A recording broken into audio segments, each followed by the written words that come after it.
A Shalom Akim Shalom Shalom. All praises, glory, and honor to Yahweh, Ba'ashim Yahushai, Ba'ashim Rakak Radash, double honors to the apostles and the elders of Great Millstone for teaching us His truth, and salutations to the sincere Akim and Aqua that may listen. May the blessing of election be upon your house. My name is Brother Okwai. I'm back in here with another quick and Lord's willing and always, as always, an edifying lesson. And for today's lesson, I kind of wanted to do a part two to a lesson I did yesterday in regards to a clip that was circulating online.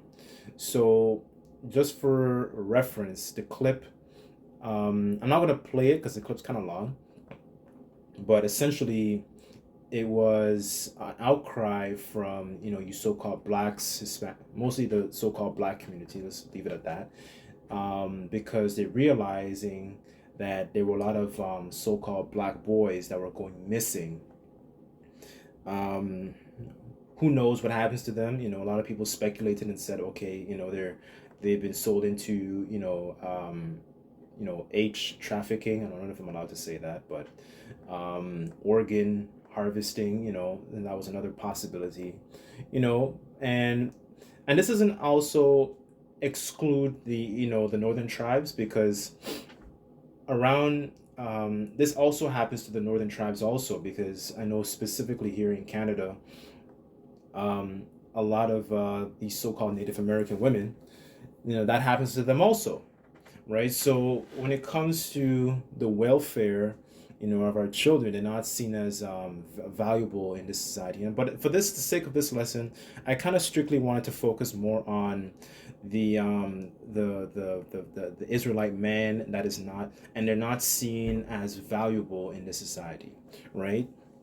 They're not seen as well sought after. They're kind of, when you watch a lot of these movies and you watch a lot of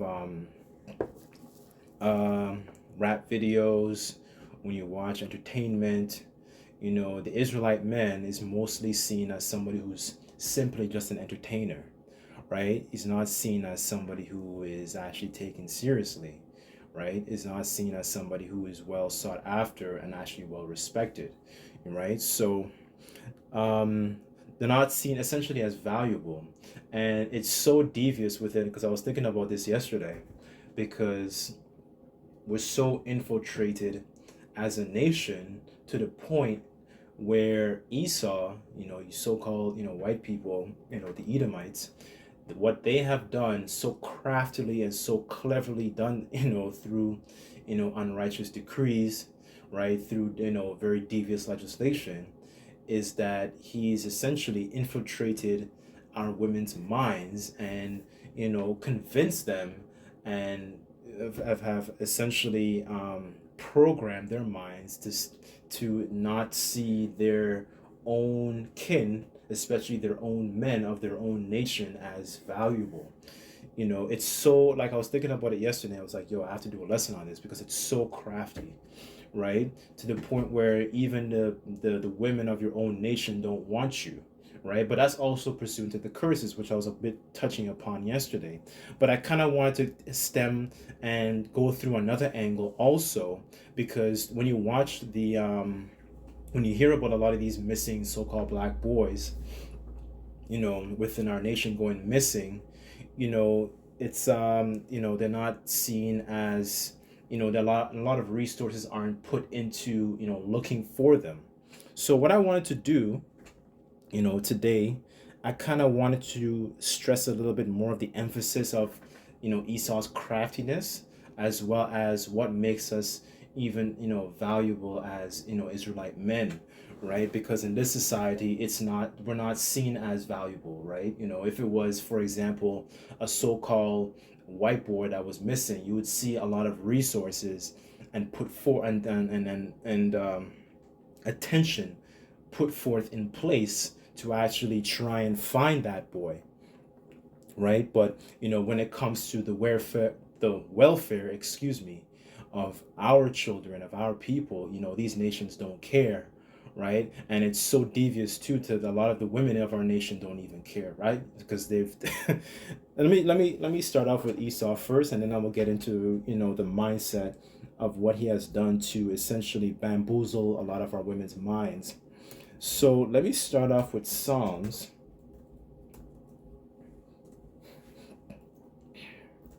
Actually, let me start with Psalms 83.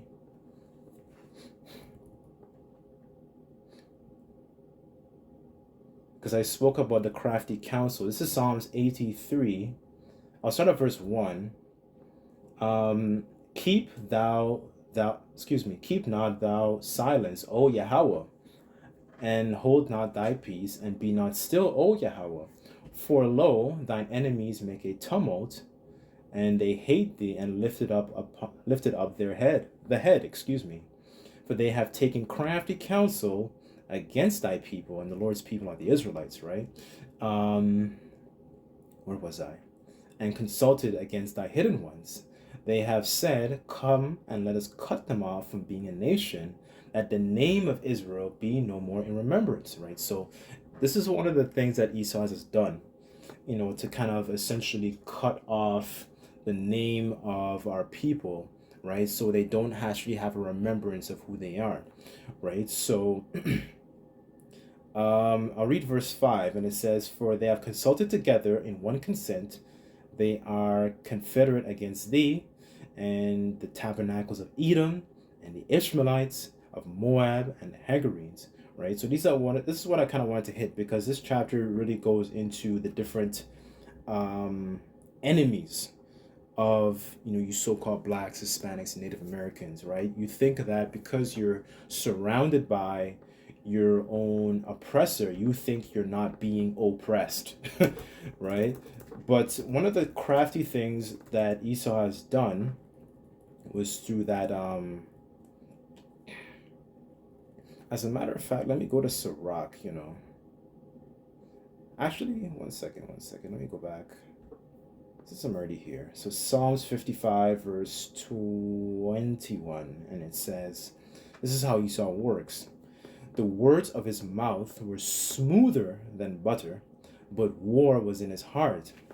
His words were softer than oil, and yet they drawn swords, right? So this is one of the ways Esau essentially, gets at you Israelites, because you don't understand, you don't know you have an enemy. And how could you dodge a bullet you don't see coming if you don't know you have an enemy? You're surrounded by enemies, but Jake doesn't think like that, right? So the point I really wanted to make is because he uses these words through his unrighteous decrees. So for example, I'm using the abortion as an example, because I was meditating on this, and I was thinking to myself, man, what Esau has done, he's convinced women that abortion is empowering. They think of it as okay. You get women to think that so-called black men ain't shit, niggas ain't shit, right? So they don't look and reverence the Israelite man as valuable. If you cannot catch my drift of what I'm actually trying to allude to, right? So Esau indirectly he has a hand in this. That's the point I'm trying to convey here, right? His hand is basically a hidden hand, because through his unrighteous decrees he has convinced our women, through these different policies. So we had a lot of these policies that were put forth by presidents such as Lyndon B. Johnson in the 1960s, and it's convinced a lot of our women, feminism is another one, and convinced a lot of our own women to think that the males that you produce, right, that you give birth to, essentially are not valuable men. They're very they're 3/5 of a human. They're subpar. They always have to, they don't know how to behave themselves, right? They don't know how to essentially conduct ourselves in a particular way. They're savages, basically. Right? So this is part of the deviousness, the craftiness that Esau normally does to essentially, and on top of that also is not, it also goes into your different avenues, such as when you watch entertainment, because the other nations look at us, from like other parts of the world, their perception of you so-called black men, Latino men, Native American men, essentially they don't essentially reverence you as people to be respected, right? Because we don't respect the Most High, right? um so that's one of the points I kind of wanted to hit, right? Because if they've convinced our women's minds and thinking that, okay, you could delete this baby, you don't need this baby, right? um okay, the next point I wanted to go to, I think that was in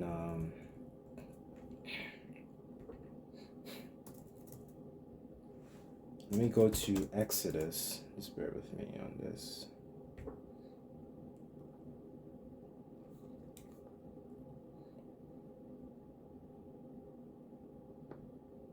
Okay, this is Exodus. I just wanted to read a quick account of women that actually, to show a strong contrast between the women, now versus the women back in the ancient times, right? So this is Exodus chapter 1.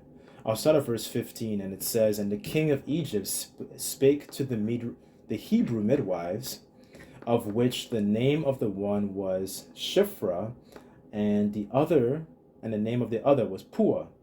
And he said, When ye do the office of a midwife to the Hebrew women, to see them upon the stools, if it be a son, then ye shall kill him. But if it be a daughter, then she shall live. But the midwives feared the Most High Yahweh Bashem Yahushai, and did not as the king of Egypt had commanded them, but saved the men children alive. And the king of Egypt called for the midwives, and said unto them, Why have ye done this thing? And ye have saved the children alive. And the midwives said unto Pharaoh, Because the Hebrew women are not as the Egyptian women, for they are lively, and are delivered ere to the midwives come into them. And the Most High Yahweh dealt well with the midwives, and the people multiplied and waxed very mighty." Right? So this is kind of what account I wanted to get, because it shows you here that these midwives understood the value of the sons. They understood the value of the Israelite man. They understood that, because we know that the man, pursuant to this, we know that the man carries the seed, right? We know, and you can even look this up in, I guess in secular, how do you call that stuff? Secular like publishings and stuff like that. Like the man is the one that carries both the X and the Y chromosome.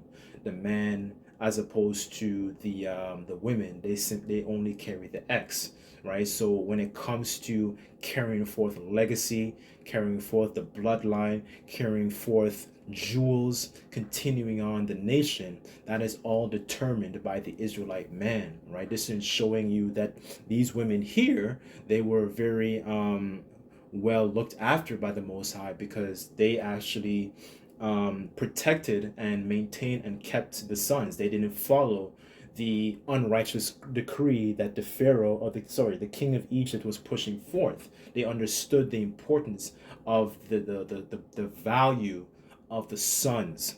That's why I kind of wanted to hit the nail on the head for this lesson, because what you have in contrast in this society, there is a notion that it's empowering to essentially delete your own sons, to essentially to get rid of the male. So these nations have a very, especially Esau more specifically, this is what I'm trying to get at. Esau has more of a very indirect, hands-off approach, even though he's the one crafting the counsel, pushing forth into our women's minds that this is empowering, this is good for you. Focus on your career. Don't benefit the development and the welfare of your own household and continue your own nation. This is important, for nation building, because a nation, you need the sons to kind of carry on that family legacy, the family line, right? When you read Matthew 1, it goes through that genealogy of our Lord and Savior Yahushua and Mashiach, right? That is a very important bloodline, right? you know so that's kind of one of the points I really really wanted to nail home, for this lesson, to show you the value of the Israelite male, to show you the value of the Israelite man, right? Because in this society, it's not seen as valuable, to seem as seen as well sought after, right? Things are slowly, changing, so to speak, because other nations, through these other, other unrighteous decrees, these other nations push, push forth, excuse me. These nations are suffering something called like low birth rates. So for example, you have in South Korea. South Korea is suffering from, a declining birth rate, right? And they know how Jake gets down. Let's just put it that way. But the point really is, the value of the Israelite man isn't well sought after, and all that's going to change, when this society starts to crumble, right? The Lord's going to show his power with, with his elect in that time, right? The scriptures say that he shall make a man more precious than fine gold. And there's another comment that I remember I heard Apostle Gabar. He said, I don't know if it was last week or recently, he said that wits is what essentially makes a man, right? Wisdom, right? And that is something a lot of you Israelite men, you lack in this society, right? This is why a lot of these nations don't respect us and don't actually have that reverence, that strong reverence for us, right? In this time, right? So let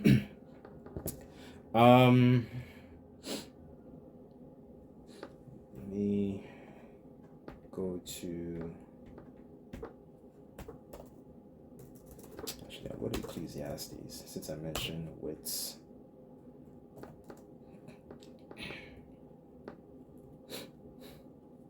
Okay, this is Ecclesiastes 8 verse 1, and it says, who is as the wise man, and knoweth the interpretation of a thing?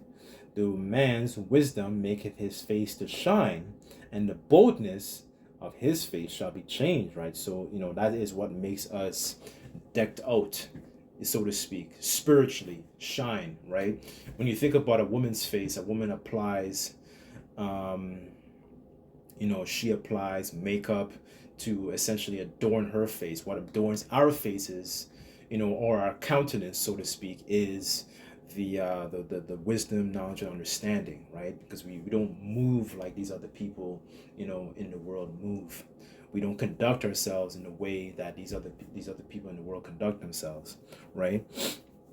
There's another point I also wanted to hit. When you read for example, Matthew 25, and it talks about the wise virgins, they trim their lamps. When you go into that word trim, the word there is cosmeo, and that's where you get the word cosmetics from. And what do cosmetics do? Cosmetics are things that adorn a woman's face. So spiritually, in the same sentiment, that is the exact same thing, that what makes us more adorned, right? Spiritually, so to speak. That's what makes us shine amongst these people, amongst your peers around you, right? So anyways, I'll leave it there. I didn't want to make the lesson too long. I just thought that was a point I kind of just wanted to hit, right? Because Esau really bamboozles a lot of our women's minds to not see the value and the purpose of the Israelite man, and to kind of also show the in this society, you're not really seen as quote unquote valuable, so to speak, right? And to show you, that your Israelite men are very valuable, right? So anyways, I'll close it off there, but hopefully this was edifying. Just like to give all praises, glory, and honor to Yahweh Bashim Yahushai, Bashim Rakakudash. Double honors to the apostles and the elders of Great Millstone for teaching us his truth. Until next time, I say Shabbat Shalom.